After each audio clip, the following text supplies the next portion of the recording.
ಎಲ್ರಿಗೂ ನಮಸ್ಕಾರ. ಆ, ನಾನು ಎರಡನೇ ವಿಡಿಯೋ ಮಾಡ್ತೇನೆ ಅಂತ ನಾನು ಅಂದ್ಕೊಂಡಿರ್ಕಿಲ್ಲ.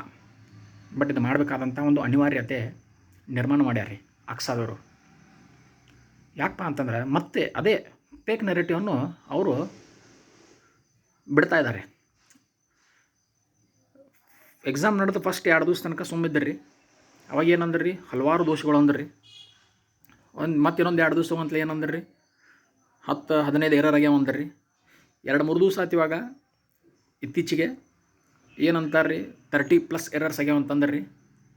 ಇವಾಗ ಎಲ್ಲ ಕಡೆ ಮಾಧ್ಯಮ ಜಾಹೀರಾತುಗಳನ್ನು ಮಾಡ್ತಾ ಇದ್ದಾರೆ ಅವರು. ಏನಪ್ಪ ಅಂತಂದ್ರೆ 50% ಎರರ್ ಆಗ್ಯಾವ ಅಂತಂತಾರೆ. Mister Kanthakumar, 50% errors of what I am asking you. 50% of 200 questions ಅಂದ್ರೆ 100 ಕ್ವಶನ್ಸ್ ಆಗ್ತಾವೆ. 100 ಕ್ವಶನ್ಸ್ ಎರರ್ ಆಗ್ಯಾವನ್ರಿ. ಹಾಂ, ಏನು ಮಾತಾಡ್ಲಿಕ್ಕತ್ತೀರಿ ನೀವು? ಏನು ಕನ್ವೆ ಮಾಡಕ್ಕೆ ಟ್ರೈ ಮಾಡತ್ತೀರ ಅದನ್ನು ಹೇಳ್ರಿ ನೀವು. ಭಾಳ ಮೈನ್ಯೂಟ್ ಎರರ್ ಆಗ್ಯಾವ ರೀ. ಮೇಜರ್ ಎರರ್ಸನ್ನು ಆಗ್ಯಾವ. ನಾನು ಅದನ್ನು ತಳ್ಳಿ ಹಾಕಾಕತ್ತಿಲ್ಲ. ನೀವು PDF ಏನು ಬಿಟ್ಟಿರಲ್ಲ, ಅದ್ರೊಳಗೆ 1ನೇ ಪೇಪರ್ದಾಗ ನಾನು ನೋಡೀನಿ, more than 32 ಎರರ್ಸ್ ಅಂತೇಳಿ ರೀ. There are at least 10 major errors I have seen. I agree for that. ಉಳಿದು 22 ಎರರ್ಸ್ ಅದ್ರೊಳಗೆ ಬರೀ ಕಾಮನ್ ಸೆನ್ಸ್ ಯೂಸ್ ಮಾಡಿದರೆ ಸಾಕು, ಕನ್ನಡ ಮಾಧ್ಯಮದ ಅಭ್ಯರ್ಥಿಗಳು ಆನ್ಸರ್ ಮಾಡ್ಬೋದು. ಫಾರ್ ಎಕ್ಸಾಂಪಲ್, ಸಿಂಹಬಾಲದ ಮಕಾಕ್ ಅಂತ ಒಂದು ಆಪ್ಷನ್ ಇತ್ತು ಅದ್ರೊಳಗೆ. ಸಿಂಹಬಾಲದ ಮಕಾಕನೇ ಇರಬೇಕು, ಕೋತಿ ಇರಬೇಕಾಗಿತ್ತು ನಿಮ್ದು ಲಾ ಆ್ಯಂಡ್ ಟೈಲ್ಡ್ ಮಕಾಕ್ದ. ಸಿಂಹಬಾಲದ ಅಂದರೆ ಶರಾವತಿ ವೈಲ್ಡ್ ಲೈಫ್ ಸ್ಯಾಂಕ್ಚುರಿ ಒಳಗೆ ಇರ್ತಕ್ಕಂಥ ಒಂದು ಲಾ ಆ್ಯಂಡ್ ಟೈಲ್ಡ್ ಮಕಾಕದ ಬಗ್ಗೆ ಆಪ್ಷನ್ ಇತ್ತು. ಅದು ಕನ್ನಡ ಮಾಧ್ಯಮದ ಅಭ್ಯರ್ಥಿಗಳು ಒಂದು ಲಿಸ್ಟ್ ಓದ್ಬೇಕು ರೀ, ಓದಿರ್ತಾರೆ. ಯಾವುದು, for example wildlife sanctuaries in Karnataka ಅಂತಂದು, ಯಾವ್ಯಾವ ಅರಣ್ಯಧಾಮಗಳದಾವ ಅಂತಂದು ಅದ್ರೊಳಗೆ ನೋಡಿದ್ರಂದ್ರೆ ಶರಾವತಿ ಉದ್ಯಾನವನದಲ್ಲಿ ಮೇನ್ ಸಿಗುವಂಥ ಆ್ಯನಿಮಲನ್ನು ಸಿಂಹಬಾಲದ ಒಂದು ಕೋತಿ. ಅದು ಮಕಾಕಂತ ಬಂದತ್ತಂದ್ರೆ ಅದು ಅದೇ ಇರ್ಬೇಕಂತಂದು ಗುರ್ತಾಗ್ಬಿಡ್ತತ್ರಿ. ಅದು ಕಾಮನ್ ಸೆನ್ಸ್. ಅದು ಸಿಂಹಬಾಲದ್ದೇನು ಹಂದಿರ್ತದನಲ್ಲಿ? ಹಾಂ, ಏನು ಸಿಂಹಬಾಲದ್ದೇನು ನಾಯಿ ಇರ್ತೈತಿವ? ಅಂಥವೆಲ್ಲ ಎರರ್ ಅಂತ ತೋರಿಸಿರಿ ನೀವು. ಇನ್ನೊಂದು ಎರರ್, ಅಮೇರಿಕ ರಾಷ್ಟ್ರಪತಿದೊಂದು ಕ್ವಶನ್ ಇತ್ತು ಅದರೊಳಗಡೆ. ಅಕ್ಟೋಬರ್ದಾಗನೇ ಎಲೆಕ್ಷನ್ಸ್ ಆಗ್ಯಾವ ದೋಸ್ತ ಅಮೇರಿಕಾದಾಗ. ಎಲ್ಲರಿಗೂ ಅದನ್ನು ಫ್ರೆಶ್ ಇರ್ತೈತಿ ನಾಲೆಜ್. ಹೌದಾ? ಭಾರತದ ರಾಷ್ಟ್ರಪತಿಗಳು ಅಂತಂತಾರೆ. ಭಾರತದ ರಾಷ್ಟ್ರಪತಿ ಅಂದರೆ ಇಂಗ್ಲೀಷ್ದಾಗ ಏನಂತಾರೆ, ಅದಕ್ಕೆ ಪ್ರೆಸಿಡೆಂಟ್ ಆಫ್ ಇಂಡಿಯಾ ಅಂತಾರಿಲ್ಲ.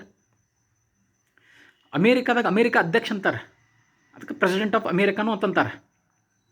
ಅಮೇರಿಕಾ ರಾಷ್ಟ್ರಪತಿ ಅಂತಂದು ಯೂಸ್ ಮಾಡ್ಯಾರ ಅವ್ರು KPSCದವ್ರು. ಕಾಮನ್ ಸೆನ್ಸ್ ಯೂಸ್ ಮಾಡಿದರೆ ಅದನ್ನು ಅಮೇರಿಕಾ ರಾಷ್ಟ್ರಪತಿ ಅಂದ್ರೆ ಅಮೇರಿಕಾ ಅಧ್ಯಕ್ಷನ ತಿಳ್ಕೊಬೇಕವ. ಯಾಕೆ ತಿಳ್ಕೊಬೇಕು? ಅಟ್ಲೀಸ್ಟ್ ಕಾಮನ್ ಸೆನ್ಸ್ ಯೂಸ್ ಮಾಡಿಕೊಂಡಿದ್ದಪ್ಪ ಅಂತಂದ್ರೆ ಕೋರ್ಲೇಟ್ ಆಕತ್ತವಂಗೆ.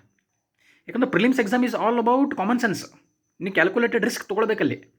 ಯಾಕಂದ್ರೆ ನಮಗೆ ಇಂಗ್ಲೀಷ್ ಮೀಡಿಯಮ್ ಅಂದರೆ ನಾವೇನು ಮ್ಯಾಲಿಂದ ಬಿದ್ದಿರಂಗಿಲ್ಲ ರೀ. ನಾವು ಕ್ಯಾಲ್ಕುಲೇಟೆಡ್ ರಿಸ್ಕ್ ತೊಗೊಂಡೇ ಇರ್ತೀವಿ. ಅಲ್ಲಿ 4 ಆಪ್ಷನ್ಸ್ ಇದಾವೆ ಅಂದ್ರೆ ಅದರೊಳಗಡೆ 50 ಗುರ್ತಿರ್ತೈತಿ, 50 ಗೊತ್ತಿರಂಗಿಲ್ಲ.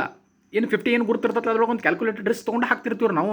ನಮಗೇನು ಇಂಗ್ಲೀಷ್ ಮೀಡಿಯಮ್ ಓದಿವಪ್ಪ ನಾವು ಅಂತಂದು ಎಲ್ಲನೂ ಗೊತ್ತಿರಂಗಿಲ್ಲ ನಮಗೂ. ಸೆಕ್ಯೂರಿಟೀಸ್ ಎಕ್ಸ್ಚೇಂಜ್ ಬೋರ್ಡ್ ಆಫ್ ಇಂಡಿಯಾದೊಂದು ಕ್ವಶನ್ ಇತ್ತು, ಭಾರತೀಯ ಭದ್ರತಾ ವಿನಿಮಯ ಮಂಡಳಿ ಅಂತಿತ್ತು. ಭಾರತೀಯ ಭದ್ರತಾ ಅದು ಬರೀ ಸೇಬಿ ಅಂತಂದು ಬ್ರ್ಯಾಕೆಟ್ದಾಗ ಸೆಕ್ ಕೊಟ್ಟಾರ್ರಿ ಅವ್ರೆ. ಅದನ್ನು ನೀವು ಸರ್ಕಲ್ ಅಂತ ಎರರ್ ಮಾಡಿ ತೋರಿಸಿರಿ.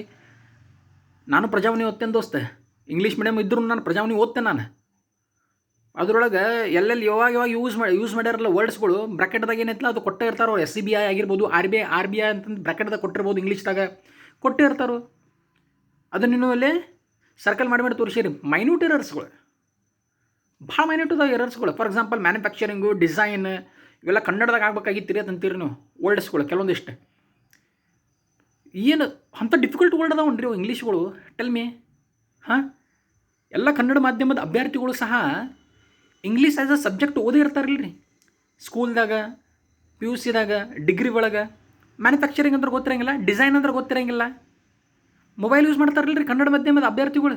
ಹೋಗಾರ ಮೊಬೈಲ್ಗಳು ಚೆಕ್ ಮಾಡಿರಿ, ಎಲ್ಲ ಇಂಗ್ಲೀಷ್ದಾಗನೇ ಇರ್ತೈತೆ ಅವ್ರ ಮೊಬೈಲ್. ಕನ್ನಡ ಇಟ್ಕೊಂಡು ಓದ್ತಿರ್ತಾನಂತ ಮಾಡಿರಿ ನೀವು. ಹಾಂ, ಇರ್ತೈತಿಲ್ಲ ರೀ ಅದ್ರೊಳಗೂ. ಇಂಥವು ಸಣ್ಣ ಎರರ್ಸ್ಗಳನ್ನ ನೀವು 52 ಅದಾವ ಅಂತಂದು ಹೇಳ್ತೀರಿ ನೀವು. 52, 53 ಸಮಥಿಂಗ್ 50+ ಎರರ್ಸ್ ಅದಾವ ಅಂತಂದು ಹೇಳ್ಕೊಂತ ಅಡ್ಡಾಡಕತ್ತೀರಿ ನೀವು ಎಲ್ಲ ಕಡೆ. ಬರೀ ಕಾಮನ್ ಸೆನ್ಸ್ ಯೂಸ್ ಮಾಡಿದ್ರೆ ಸಾಕ್ರಿ. ಅವು 10 ಮೇಜರ್ ಎರರ್ಸ್ ಏನು ಇಲ್ಲ, ಅದ್ರ it will come down to 1, 6, 7.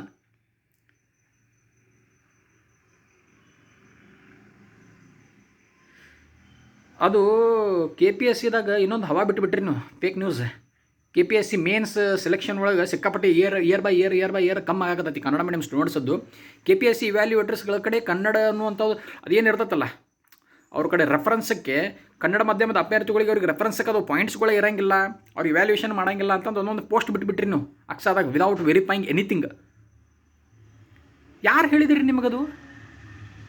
Last time 106 post ಇದ್ದು ಬರೀ ಅದರೊಳಗಡೆ 10 ಮಂದಿ ಪಾಸ್ ಆಗ್ಯಾರಿ ಕನ್ನಡ ಮೀಡಿಯಮ್ದವ್ರು. ಓಕೆ, ಅದ್ರ ಹಿಂದಿನ ಪೋಸ್ಟ್ 2014-15 195 150+ ಹುಡುಗು ಪಾಸ್ ಆಗ್ಯಾವಿಲ್ರಿ. ಹೆಂಗೆ ಪಾಸ್ ಅದು ಅವೆಲ್ಲವು? ಹಾಂ, ಅವ್ರೆಲ್ಲ ಅಧಿಕಾರಿಗಳು ಆಗ್ಯಾರಿಲ್ರಿ ಇವಾಗ. ಹೆಂಗೆ ಪಾಸ್ ಅದ್ರ ಅವರು? ಇವ್ಯಾಲ್ಯೂಷನ್ ಹೆಂಗೆ ಮಾಡಿರೋ ಅವ್ರದ್ದು? ಕ್ವಶನ್ ಕೇಳ್ಕೊಬೇಕಲ್ರಿ ನೀವು ಅದನ್ನು ನೋಡಂಗಿಲ್ಲ ರೀ ಅವ್ರು. ಫೋಕಸ್ ಎಲ್ಲಿ ಮಾಡತ್ತಾರೆ ರೀ? 2007 ಲಾಸ್ಟ್ KS ನೋಟಿಫಿಕೇಶನ್ ಒಳಗೆ ಕೇವಲ 10 ಮಂದಿ ಮಾತ್ರ ಕನ್ನಡ ಅಭ್ಯರ್ಥಿಗಳು ಪಾಸ್ ಆಗ್ಯಾರ್ರಿ. ಕನ್ನಡ ಮಾಧ್ಯಮದವ್ರನ್ನೂ ಎಲ್ಲ ಕೊಲೆ ಮಾಡಾಕ್ತಾರೆ ರೀ ಅವರು. ಅವ್ರನ್ನ ಯಾರನ್ನೂ ಅಧಿಕಾರಿಯಾಗಿ ಬಿಡವಲ್ರಿ ಅಂತಂತಾರೆ. ಏನು why you are creating a fake narrative ಅಂತಂತಾನೆ. ಫ್ಯಾಕ್ಟ್ಸ್ಗಳು ಇಡ್ರಿ. ನೀವು ಹೇಳಂತಲೇ ಎಲ್ಲ ಕಡೆ ಹುಡುಗರು ಇದ್ದಿದ್ದು ಸ್ಕೀಮ್ ಆಫ್ ಇವ್ಯಾಲ್ಯೂಯೇಷನ್ ಬಿಟ್ಬಿಟ್ಟಾರೆ. ಅದನ್ನು ಸೋಷಿಯಲ್ ಮೀಡಿಯಾದಾಗ ಅವು ಹರಿದಾಡ ಗುರುತಿಲ್ರಿ ನಿಮಗೆ. ಸ್ಕೀಮ್ ಆಫ್ ಇವ್ಯಾಲ್ಯೂಯೇಷನ್ ಸೊ ಪಾಯಿಂಟ್ಸ್ಗಳು ಇತ್ತಂದ್ರೆ ಇವಕ್ಕೆ ಮಾರ್ಕ್ಸ್ ಕೊಡಬೇಕು ಅನ್ನೋಂಗೆ ಅದು ಪೇಪರ್ಸ್ಗಳು ಅದಾವೆ ರೀ. ತೆಗೆದು ನೋಡ್ರಿ ಅವನ್ನೆಲ್ಲ. ಎದಕ್ಕೆ ದಾರಿ ತಪ್ಸಾಕತ್ತೀರಿ ಹುಡುಗರಿಗೆ? ಪಾಪ KS ಪ್ರಿಲಿಮ್ಸ್ ಕ್ವಾಲಿಫೈ ಆಗಿದ್ದು ಮೇನ್ಸ್ ಓದಕ್ಕೆ ಹೆದರಾಕತ್ತವ್ರಿ ಪಾಪ ಹುಡುಗು. ಕನ್ನಡ ಮಾಧ್ಯಮದ ಅಭ್ಯರ್ಥಿಗಳು ಅನ್ಸರ್ಟನಿಟಿ ಕ್ರಿಯೇಟ್ ಮಾಡಿರಿ ನೀವು ಅವ್ರಿಗೆ. ಈ ಹೌದನ್ನ ಅಂತಂದು ನಾವೆಲ್ಲ ಫೇಲ್ ಆಗಿಬಿಡ್ತೀವಲ್ಲ ಅಂತಂದು ಪಾಪ ಅಂಜಾಕತ್ತಾರ ಅವ್ರೆ. ವಾಯ್ ಅಂತ ಕೇಳಾಕತ್ತೇನೆ ರೀ ನಾನು. ಅದು 50% ಅಂತಂದು ನೀವು ಎಲ್ಲ ಕಡೆ ಏನು ಪ್ರಚಾರ ಮಾಡಿಬಿಟ್ರಿ. ನ್ಯೂಸ್ ಚಾನಲ್ದಾಗ, ಪತ್ರಿಕಾ ಮಾಧ್ಯಮಗೋಷ್ಠಿ ಒಳಗೂ ಸಹ ಅದನ್ನೇ ಹೇಳಿಬಿಟ್ರಿ. ನಿಮ್ಮನ್ನ ನಂಬಿಕೊಂಡು ಮೀಡಿಯಾದವ್ರು ಸಹ ಅದನ್ನ ಪ್ರಿಂಟ್ ಮಾಡಾಕತ್ತಾರೆ ರೀ. ಯಾವುದೊಂದು ಪೇಪರ್ದಾಗ ಬಂದತ್ತಲ್ಲ 50% ದೋಷಗಳು ಅಂತಂದು. ಕ್ರಾಸ್ ಚೆಕ್ ಮಾಡಿಸಿರೇನ್ರಿ ಅವ್ರ ಕಡೆ ಫ್ಯಾಕ್ಟ್ಸ್ಗಳು? 50% ಆಫ್ ವಾಟ್ ಅಂತಂದು. ಹಾಂ,